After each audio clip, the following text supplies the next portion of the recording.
పరిశుద్ధుడైన మా తండ్రి, మహోన్నతుడైన మా దేవ, మహిమ కలిగినటువంటి మా రాజా, మీ పాద సన్నిధిలో చేరి మీ ప్రియ కుమారుడు మా రక్షకుడైన యేసు క్రీస్తు నామమున మీకు స్తోత్రమును చెల్లిస్తూ ఉంటున్నాం.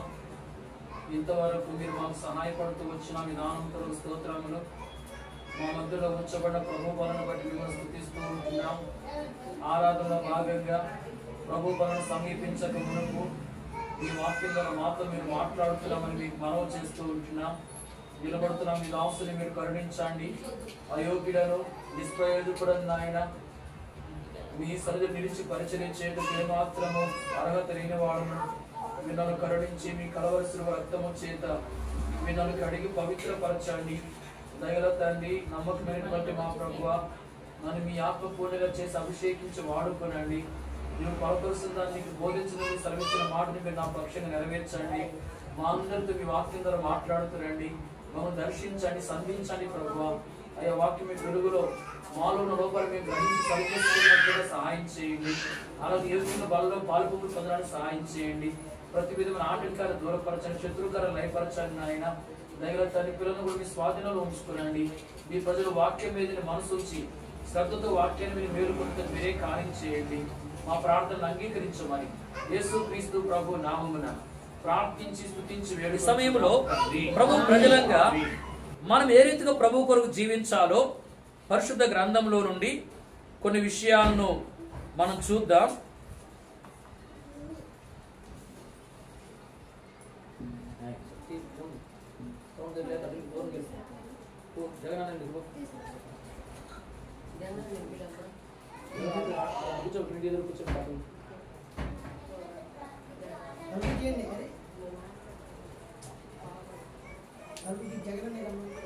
సౌండ్ తగ్గించుకోమని ఒక్క నుంచి అమ్మా అప్పుడు లేడుతుంది.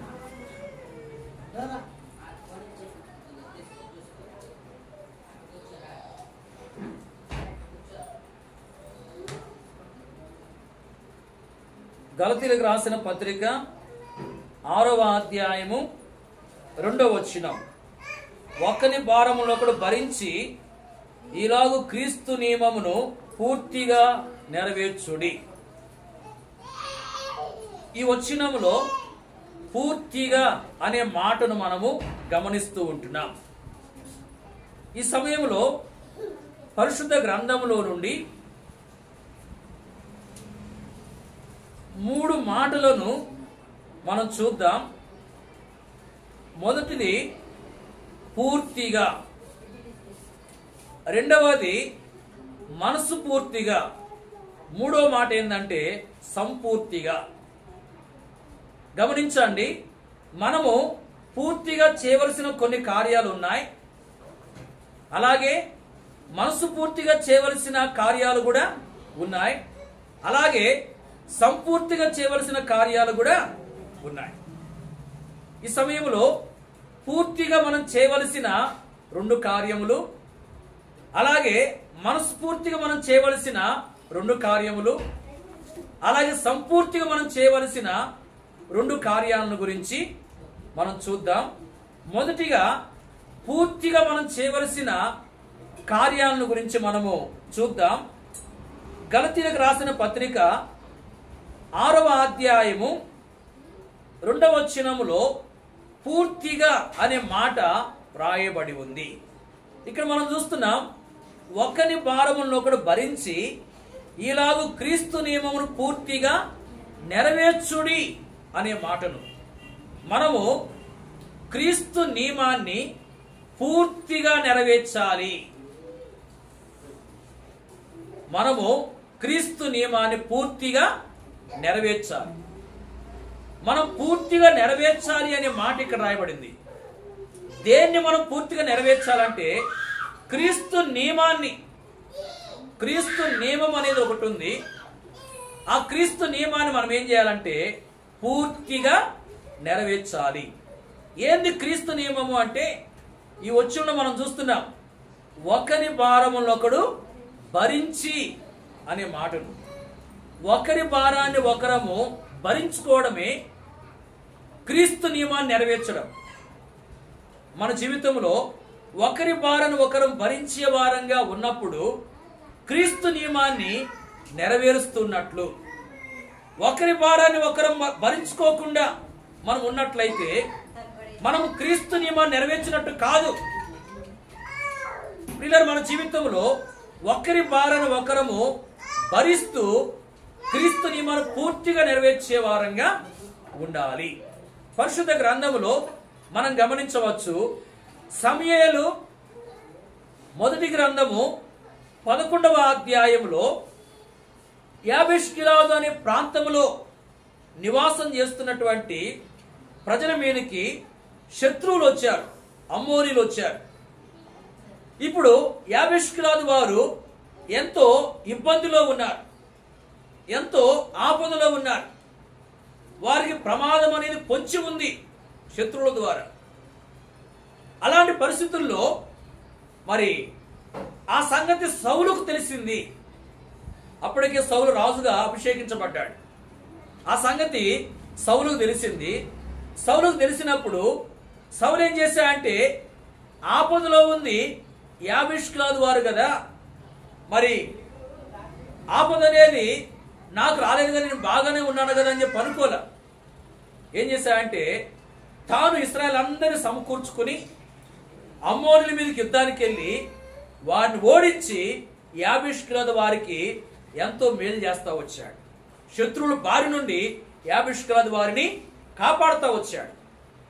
చూడండి, యాబేష్గిలాదు వారు ఆపదలో ఉన్నప్పుడు సౌలు ఏం చేస్తా వచ్చాడంటే, మౌనంగా ఉండలేదు. తనెంతో ప్రయాసపడిన వాడుగా ఉన్నాడు. యాబేష్గిలాదు వారికి సహాయం చేస్తా వచ్చాడు. అంటే సౌలు యాబేష్గిలాదు వారి యొక్క భారాన్ని ఏం చేశాడు? భరించిన వాడుగా ఉన్నాడు. అలాగే మన జీవితంలో మరి ఎవరైనా ఇబ్బందిలో ఉన్నప్పుడు, ఎవరైనా శ్రమలో ఉన్నప్పుడు, ఎవరైనా కష్టంలో ఉన్నప్పుడు మనం ఏం చేయాలా? శ్రమలో ఉంది వాళ్ళు కదా, బాధలో ఉంది వారు కదా, ఇబ్బందుల్లో ఉంది వారు కదా అని మనము పట్టించుకోకుండా ఉండకూడదు. ఏం చేయాలా? వారికి మనం సహాయం చేయాలి, వారి కోసం మనం ప్రార్థన చేయాలి. అదేవిధంగా మరి మనవంతు మనము వారికి వచ్చిన శ్రమలో నుండి విడిపించబడినట్లుగా మనము వారికి సహాయం చేసే వారంగా ఉండాలి. అలాగే పరిశుద్ధ గ్రంథంలో మనం గమనించవచ్చు, మరి సౌలు చనిపోయినప్పుడు ఇశ్రాయేలుకు ఫిలిస్తీన్లకు యుద్ధం జరుగుతూ వచ్చింది. ఆ యుద్ధంలో సౌలు చనిపోయాడు. సౌలు చనిపోయినప్పుడు మరి సౌలు యొక్క దేహము పాతి పెట్టబడాలి. పాతి పెట్టబడలేని స్థితిలో సౌలు యొక్క దేహం ఉంది. ఫిలిస్తీన్ల స్వాధీనములో సౌలు యొక్క దేహం ఉన్నట్లుగా మనం వాక్యంలో గమనించవచ్చు. మరి ఇశ్రాయేలీల్లో ఎవరైనా చనిపోయిన తర్వాత పాతి పెట్టబడలేదంటే అది ఎంతో అవమానం. ఇప్పుడు సౌలుకు అలాంటి అవమానం అనేది కలగబోతా ఉంది. అలాంటి పరిస్థితుల్లో ఈ యాబేష్గిలాదు వారు ఆ సంగతి విన్నారు.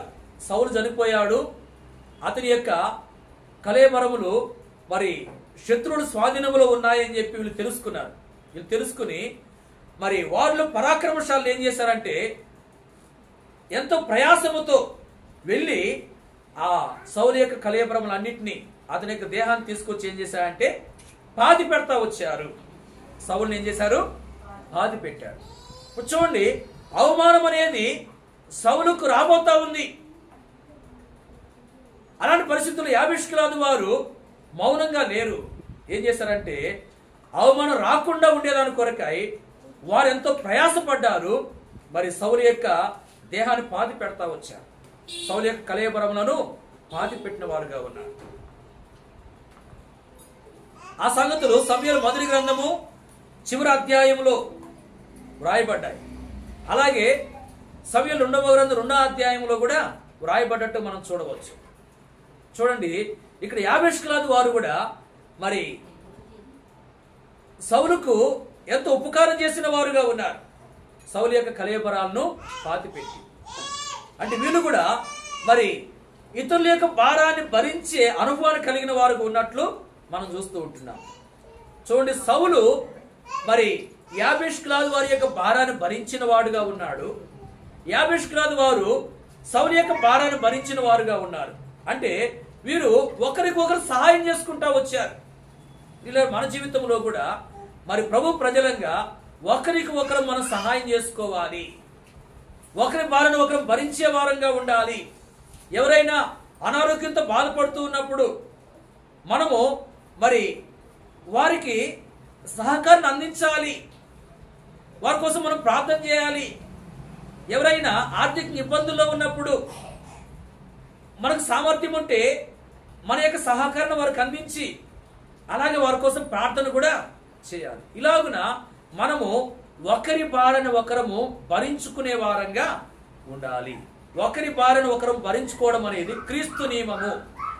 ఎవరైతే ఒకరి భారాన్ని ఒకరు భరించుకునే వారుగా ఉంటారో వారు క్రీస్తు నియమాన్ని నెరవేర్చేవారుగా ఎంచబడతారు. కాబట్టి మన జీవితంలో క్రీస్తు నియమాన్ని పూర్తిగా నెరవేర్చాలి. దేన్ని పూర్తిగా నెరవేర్చాలి? క్రీస్తు నియమాన్ని పూర్తిగా నెరవేర్చాలి. క్రీస్తు నియమం ఏంటంటే ఒకరి భారాన్ని ఒకరము భరించుకోవడం. ప్రియులారా, ఇలాంటి అనుభవం అనేది మనలో ఉందా? ఒక్కసారి మన జీవితాన్ని మనము పరిశీలన చేసుకోవాలి. అలాగే పూర్తిగా అనే మాట రాయబడుతూ వచ్చిన ఇంకొక సందర్భాన్ని మనం చూద్దాం.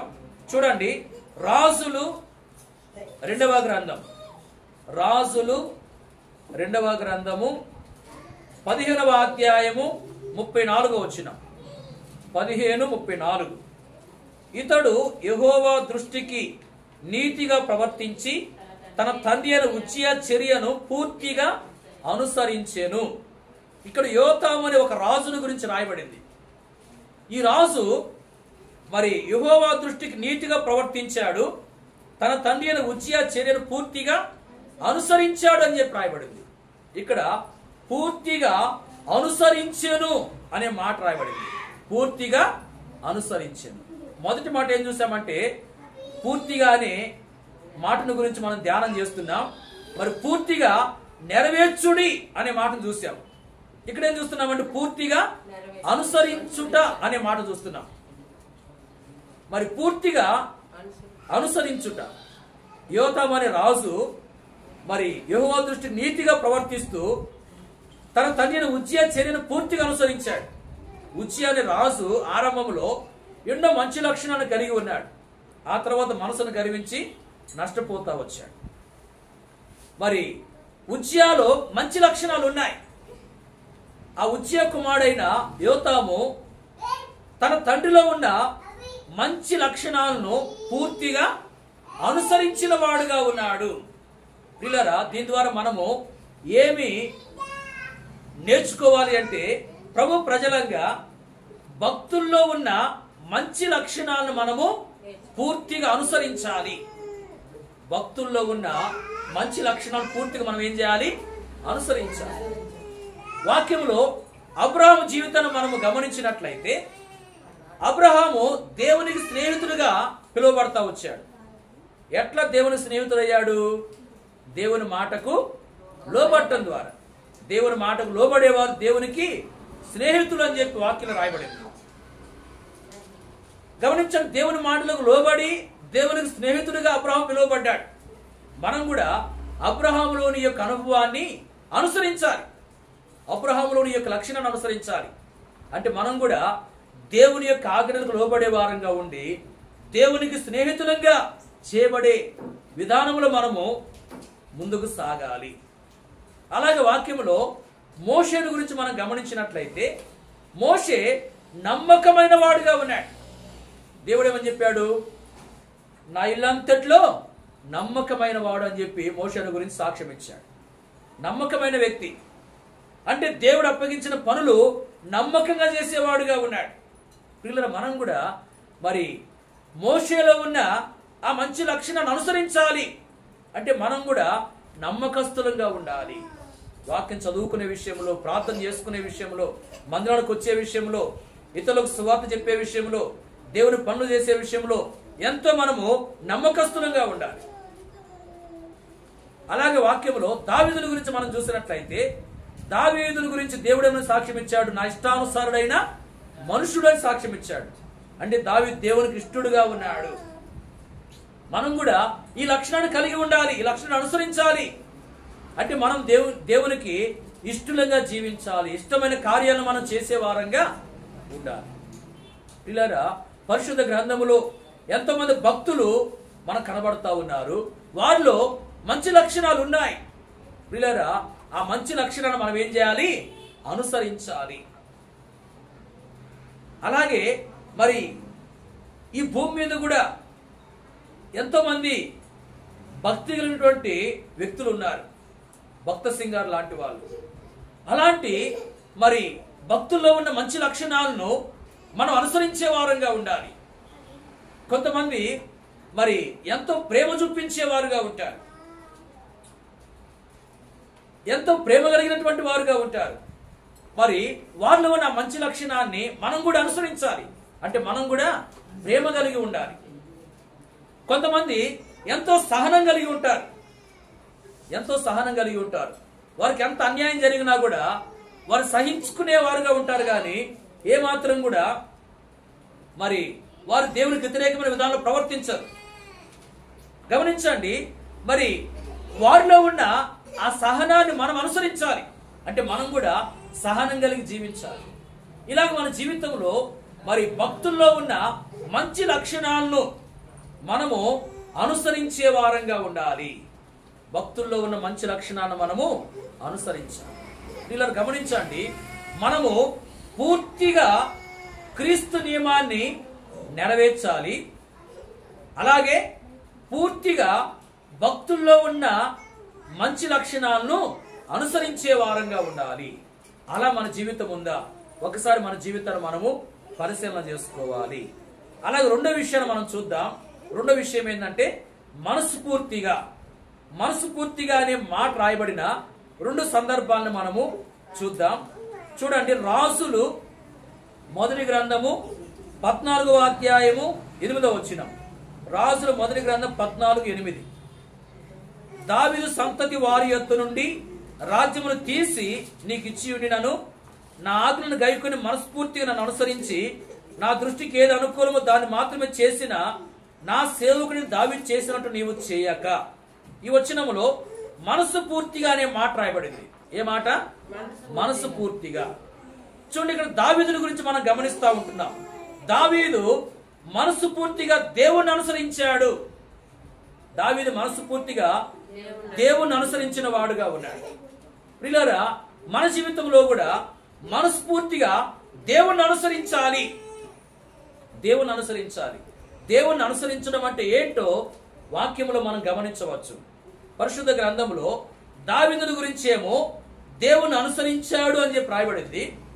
సౌలుని గురించి ఏమో దేవుణ్ణి అనుసరించలేదు అని చెప్పి రాయబడింది. దావీదుని గురించి రాజుల మొదటి గ్రంథము 14వ అధ్యాయము 8వ వచనంలో చూస్తున్నాం, దావీదు దేవుణ్ణి అనుసరించాడు అనే సంగతిని. సౌలు గురించి సమూయేలు మొదటి గ్రంథం 15వ అధ్యాయం 11వ వచనం చూస్తున్నాం, సౌలు దేవుణ్ణి అనుసరించలేదు అని. దేవుణ్ణి అనుసరించిన దావీదు దేవుని యొక్క ఆజ్ఞలను గైకొన్నాడు. దేవుణ్ణి అనుసరించని సౌలు దేవుని యొక్క ఆజ్ఞను గైకొనలేదు. చూడండి, దేవుని అనుసరించిన దావీదేమో దేవుని యొక్క ఆజ్ఞలను పాటించాడు. దేవుని అనుసరించని సౌలేమో దేవుని యొక్క ఆజ్ఞలను పాటించలేదు. మన జీవితంలో దేవుని అనుసరించే వారముగా ఎప్పుడు మనం పిలువబడతామంటే దావీదులాగా దేవుని ఆజ్ఞలకు లోబడి జీవిస్తున్నప్పుడు. దేవుని యొక్క ఆజ్ఞలకు మనము అవిధేయులంగా ఉంటే మనము దేవుణ్ణి అనుసరించట్లేదు అని. ప్రియులారా, మన జీవితంలో దావీదు వలె దేవుని అనుసరించే వారంగా ఉన్నామా, లేక సౌలు వలె దేవుని అనుసరించని వారంగా ఉన్నామా? పరిశీలన చేసుకోవాలి. చాలాసార్లు మనము దేవుని అనుసరించడం లేదు, దేవుని అనుసరించని విధానంలో కొనసాగుతున్నాం. కాబట్టి ప్రభు దగ్గర క్షమాపణ కోరుకుని ఇకనైనా మనము దేవుని అనుసరించే వారంగా ఉండాలి. దేవుని అనుసరించడం అంటే ఏంది చెప్పండి? దేవుని అనుసరించడం అంటే దేవుని యొక్క ఆజ్ఞలను పాటించడం, దేవుని యొక్క ఆజ్ఞలకు లోబడ్డం. కాబట్టి మన జీవితంలో మరి మనస్ఫూర్తిగా దేవుని అనుసరించాలి అంటే దేవుని యొక్క ఆజ్ఞలకు లోబడి జీవించాలి. దేవుడు మనకి ఏం చెప్తున్నాడో దాన్ని మనం చేసే వారంగా ఉండాలి. అలాగే మనస్ఫూర్తిగా మనం ఏం చేయాలి? ఇంకొక మాట మనము పరిశుద్ధ గ్రంథంలో చూద్దాం. కొలస్సీలకు రాసిన పత్రిక 3వ అధ్యాయము 23-24 వచనాలు. కొలస్సీ 3:23-24. ప్రభు వలన స్వాస్థ్యమును ప్రతిఫలంగా పొందుదమని ఎరుగుదము గనక మీరేమి చేసినాను అది మనుషుల నిమిత్తము కాక ప్రభు నిమిత్తమని మనస్ఫూర్తిగా చేయుడి. మీరు ప్రభు అయిన క్రీస్తుకు దాసులై ఉన్నారు. ఇక్కడ మనస్ఫూర్తిగానే మాట రాయబడింది. మనస్ఫూర్తిగానే మాట రాయబడింది. ఇక్కడ ఏం చూస్తున్నామంటే మీరేమి చేసినాను అది మనుషుల నిమిత్తమని కాక ప్రభు నిమిత్తమని మనస్ఫూర్తిగా చేయుడి అని చెప్పి రాయబడింది. మనము దేవుని కొరకు ఏ కార్యం చేసినా కూడా అది ఎలా చేయాలి? మనస్ఫూర్తిగా చేయాలి. దేవుని యొక్క వాక్యాన్ని చదువుకోవడము దేవుని కార్యం, ప్రార్థన చేసుకోవడం దేవుని కార్యం, దేవుని మందిరానికి రావడం, దేవుని మందిరంలో ఆయా పనులు ఉంటున్నాయి అవి చేయడం, ఇవన్నీ కూడా దేవుని పనులు. మరి ఈ పనులన్నీ కూడా మనం ఎట్లా చేయాలంటే మనస్ఫూర్తిగా చేయాలి. మనస్ఫూర్తిగా చేస్తే మనకు ప్రతిఫలం ఉంటుంది, ఆశీర్వాదం ఉంటుంది. మనం మనస్ఫూర్తిగా చేయకపోతే ఆశీర్వాదం ఉండదు. ప్రియులారా, మనము మరి మనస్ఫూర్తిగా దేవుని కార్యాలు చేయాలి. కొంతమంది బలవంతంగా దేవుని కార్యాలు చేస్తారు. బలవంతంగా చేయడం అంటే ఇప్పుడు ఇంట్లో మరి ఎవరైనా కూతురు కుమారుడు ఉన్నాడు అనుకోండి, వాళ్ళ తల్లిదండ్రులు ఏం చెప్తారంటే వాక్యం చదువుకో అని చెప్పి ఉదయాన్నే లేవగానే చెప్తా ఉంటారు. అట్లా మరి 1 సారి 2 సార్లు 3 సార్లు చెప్తే గాని ఆ కుమార్తె ఏం చేయగలరు? వాక్యం చదువుకోరు. అంటే ఇప్పుడు వాళ్ళు మనస్ఫూర్తిగా చేస్తున్నారు ఆ పని. ఎట్లా చేస్తున్నారు? బలవంతంగా చేస్తున్నారు. తల్లిదండ్రులు చదువుకో వాక్యం అని చెప్తున్నారు కాబట్టి చేస్తా ఉన్నారు. అంటే బలవంతంగా వాళ్ళు చేస్తా ఉన్నారు. మనము అట్లా బలవంతంగా దేవుని కార్యాలు చేయకూడదు. ఎట్లా చేయాలి? మనస్ఫూర్తిగా చేయాలి. బలవంతంగా ఎవరైతే చేస్తారో వాళ్ళు మనస్ఫూర్తిగా చేసినట్టు కాదు. కొంతమంది దేవుని పనులు చేస్తారు, కానీ వాళ్ళు ఎలా చేస్తారంటే సనుక్కుంటూ చేస్తారు. ఎట్లా చేస్తారు? సనుక్కుంటా ఉంటారు. పనులు చేస్తూ సనుగుతూ ఉంటారు. నేనొక్కనే చేయాలా, నేనొక్కదానే చేయాలా, వాళ్ళు చేయట్లేదు వీళ్ళు చేయట్లేదే అని సనుక్కుంటా ఉంటారు. ఇలా సనుక్కుంటూ చేయడం అనేది మనస్ఫూర్తిగా చేయడం కాదు. కొంతమంది విసుక్కుంటా ఉంటారు. దేవుని కార్యాలు చేస్తారు, వాళ్ళ మీద వీళ్ళ మీద విసుక్కుంటా ఉంటారు. అట్లా విసుక్కుంటూ చేయడం కూడా మనస్ఫూర్తిగా చేయడము కాదు. కొంతమంది మరి ఎట్లా చేస్తారంటే ఇతరులు మెచ్చుకోవాలనే ఉద్దేశంతో చేస్తారు. ఇతరులు మెచ్చుకోవాలి, నేను చేశానని చెప్పి ఇతరులు నన్ను గురించి పొగడాలి అనే ఉద్దేశంతో చేస్తారు. అట్లా చేయడం కూడా మనస్ఫూర్తిగా చేయడము కాదు. కొంతమంది ఘనత కోసం చేస్తారు. నాకు మంచి పేరు రావాలా, మనుషులు నన్ను గురించి గొప్పగా చెప్పుకోవాలి, ఈ వ్యక్తి ఈ కార్యం చేశాడు, దేవుని కోసం ఈ పరిచయం చేశాడు, లేక ఈ విధంగా ప్రయాసపడ్డాడని చెప్పి మనుషులు గొప్పగా చెప్పుకోవాలి, ఘనపరచాలని చెప్పి స్వకీయ ఘనత కొరకు చేస్తూ ఉంటారు. అట్లా చేసే వాళ్ళు మనస్ఫూర్తి చేసినట్లు కాదు. ప్రియులారా, మన జీవితంలో మరి బలవంతంగా సనుక్కుంటూ విసుక్కుంటూ మనుషులు మెప్పును ఆశించి అలాగే స్వకీయ ఘనతను ఆశించి దేవుని కార్యాలు చేయడం అంటే మనం ఆ విధంగా చేసే వారంగా ఉంటే మనం మనస్ఫూర్తిగా చేసిన వారం కాదు దేవుని కార్యాలు.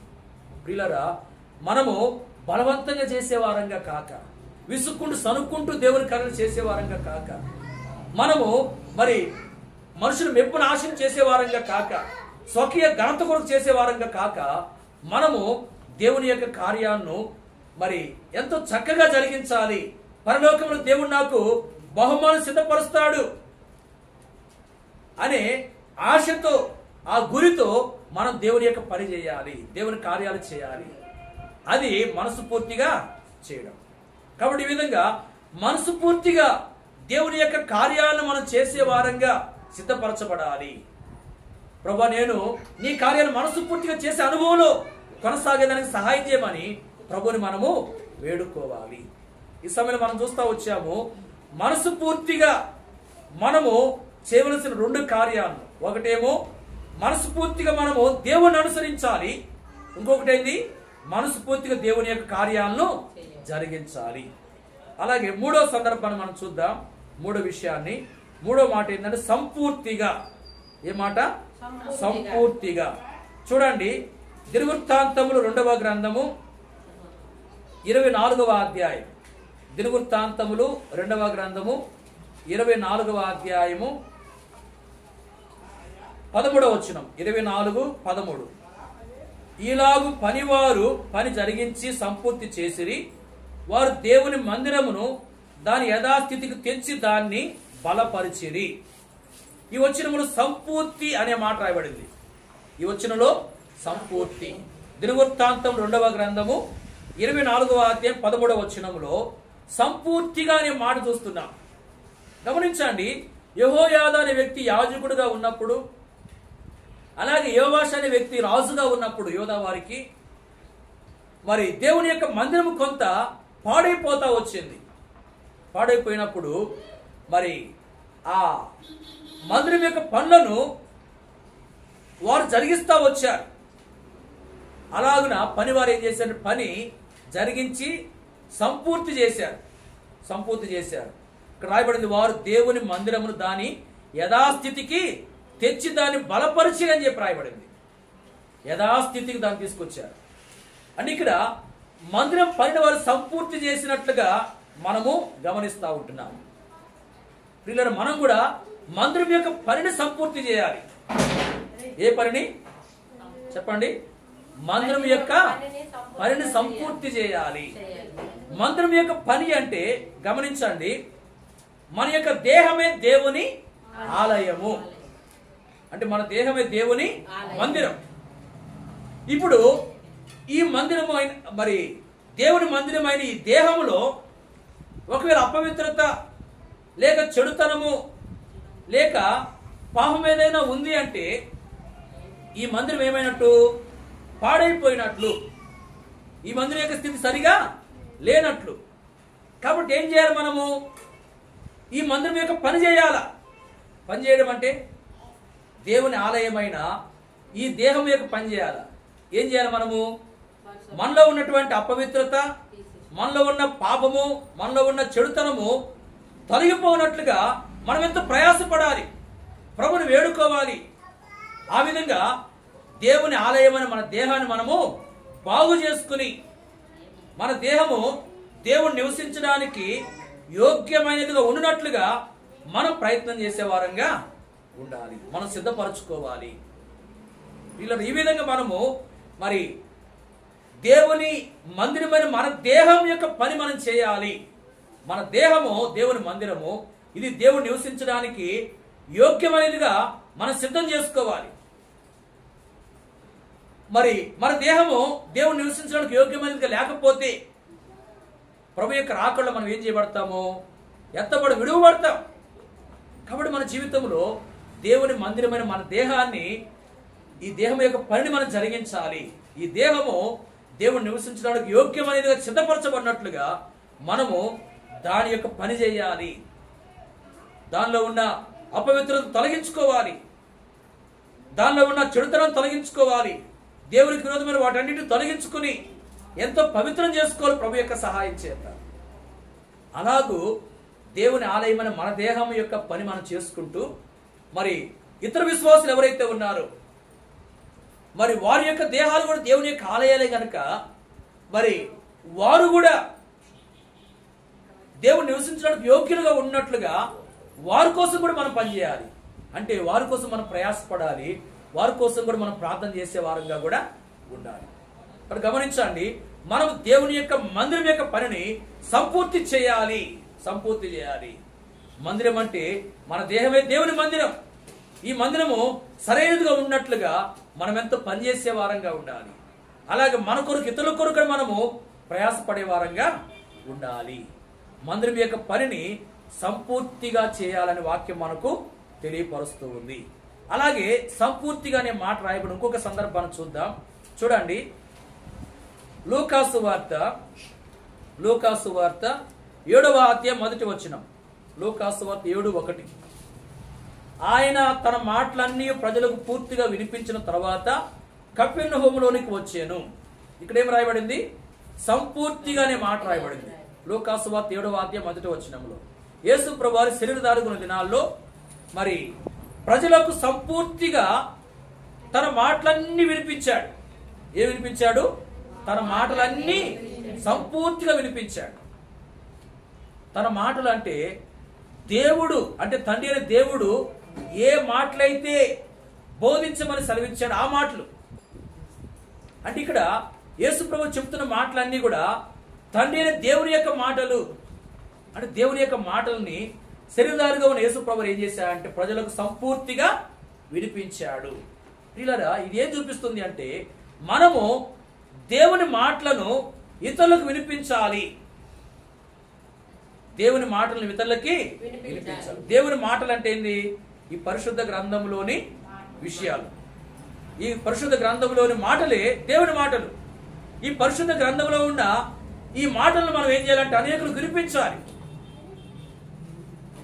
పిల్లలు గమనించండి, ఎంతమంది రక్షణ లేని వారు ఉన్నారు, ఎంతమంది దేవుని ఎరగిన వాళ్ళు ఉన్నారు. వాళ్ళకి ఏం చేయాలి? ఈ పరిశుద్ధ గ్రంథంలోని మాటలు వినిపించాలి. అంటే సువార్త మనం చెప్పాలి. యేసుప్రభు నిజమైన దేవుడు. యేసుప్రభు పాపుల కొరకై పరలోకం నుంచి లోకానికి వచ్చాడు, సిలువలో బలైపోయాడు. ఆయన నమ్ముకుంటే నిజమైన శాంతి సంతోషము ఇస్తాడు. ఆయన నమ్ముకుంటే పాతాళం తప్పించుకుని పరలోకానికి వెళ్తాం అనే ఈ సంగతులు ఈ బైబిల్లో రాయబడ్డాయి. ఇవే దేవుని మాటలు. ఈ మాటలు ఏం చేయాలి? అనేకులకు మనము వినిపించాలి, చెప్పాలి. వారంలో ఒక్కరికైనా దేవుని గురించి మనం చెప్తున్నామా? గమనించండి, ఒక దైవజనుడు రోజుకు ఒక్కరికైనా సువార్త చెప్పాలి అని తీర్మానం చేసుకుని అలాగున ఆ తీర్మానాన్ని అనుసరించి జీవిస్తూ వచ్చాడు. మన జీవితంలో మరి కనీసం వారంలో ఒకరికైనా దేవుని మాటలు మనం చెప్తున్నామా? ప్రభు యొక్క ప్రేమను మనం ఏమైనా తెలియపరుస్తున్నామా? ప్రభు యొక్క త్యాగాల గురించి ఏమైనా వారికి వివరిస్తున్నామా? గమనించండి, అనేకులకు మనము దేవుని మాటలు చెప్పి వారిని దేవుని సన్నిధికి నడిపించాలి, దేవుని సన్నిధికి తీసుకుని రావాలి. వారు దేవుని యొక్క సన్నిధికి వచ్చినట్లు మనం ప్రయాసపడాలి. అలాగే మన జీవితంలో కొనసాగుతున్నామా? సమరయ స్త్రీ ఏం చేస్తా వచ్చింది అంటే మరి మారు మనసు పొందిన తర్వాత, ప్రభుని అంగీకరించిన తర్వాత ఊర్లోకి వెళ్ళి మరి ప్రభుని గురించి చెప్పింది. అనేకులు ఏం చేశారు? ప్రభు దగ్గరికి వచ్చారు, వచ్చి ప్రభునందు నమ్మిక వచ్చారు. అలాగే మరి యోనా మొదట్లో అవిధేయత చూపించినప్పుడు తర్వాత ఏం చేశాడు? దేవుని మాటకు లోబడి నినివే పట్టణానికి వెళ్ళి దేవుని మాట ప్రకటించాడు. ప్రకటించినప్పుడు వారందరూ ఏమైనారంటే మారు మనసు పొందారు. దేవుడు వారిని నాశనం చేయాలనుకున్నాడు, కానీ తన మనసు మార్చుకుని వారిని నాశనం చేయకుండా మానుకున్నాడు. చూడండి, యోనా వెళ్ళి ప్రకటించడం ద్వారా దేవుని మాటలు ఆ పట్టణస్తులందరూ కూడా మరి నాశనం నుంచి తప్పించబడ్డారు. సమరయ స్త్రీ పోయి మరి కొన్ని మాటలు చెప్పడం ద్వారా, ప్రభు మాట చెప్పడం ద్వారా ఆ పట్టణంలో అనేకులు ప్రభువునందు నమ్మిక ఉంచారు. యోనా వెళ్ళి దేవుని మాటలు ప్రకటించడం ద్వారా ఆ పట్టణం అంతా కూడా నాశనం నుంచి తప్పించబడతా వచ్చింది. అలాగే మనము అనేకులకు ప్రభుని గురించి ప్రకటించే వారంగా, అనేకులకు ప్రభుని గురించి చెప్పే వారంగా ఉండాలి. ఆ విధంగా అనేక ఆత్మల రక్షణ కొరకే మనం ప్రయాసపడాలనే వాక్యం మనకు తెలియపరుస్తూ ఉంది. వీళ్ళని మనము సంపూర్తిగా మందిరం యొక్క పని చేయాలి. అలాగే సంపూర్తిగా ప్రభు మాటలు ప్రకటించే వారంగా ఉండాలి. ఇలా మన జీవితం ముందు ఒక్కసారి మన జీవితాన్ని మనము పరిశీలన చేసుకోవాలి. ఈ సమయంలో పూర్తిగా అనే మాట రాయబడిన 2 సందర్భాలని, మనస్ఫూర్తిగా అనే మాట రాయబడిన 2 సందర్భాలని, అలాగే సంపూర్తిగా అనే మాట రాయబడిన 2 సందర్భాలను చూస్తూ వచ్చాం. మనము పూర్తిగా క్రీస్తు నియమాన్ని నెరవేర్చాలి. మనము పూర్తిగా భక్తుల్లో ఉన్న మంచి లక్షణాన్ని అనుసరించాలి. అలాగే మనము మనస్ఫూర్తిగా దేవుని అనుసరించే వారంగా ఉండాలి. మనస్ఫూర్తిగా దేవుని కార్యాలను మనము చేయాలి. అదేవిధంగా మనము సంపూర్తిగా దేవుని యొక్క మందిరం యొక్క పనిచేయాలి. మనము దేవుని మాటను సంపూర్తిగా ప్రకటించే వారంగా ఉండాలి. ప్రియులారా, ఈ అనుభవాలు మనలో ఉంటున్నాయి. ఒక్కసారి మనం పరిశీలన చేసుకుందాం. మనం ఏ విషయంలో తప్పిపోతున్నామో గ్రహించి మరి తప్పిపోతున్న ప్రతి సందర్భం విషయమై క్షమాపణ కోరుకు నికనైనా సరైన విధానంలో మనం ప్రభు కొరకు జీవించేదాని కొరకై మనము తీర్మానం చేసుకోవాలి. ప్రభు అలాగున మనకు సహాయం చేయనుగా.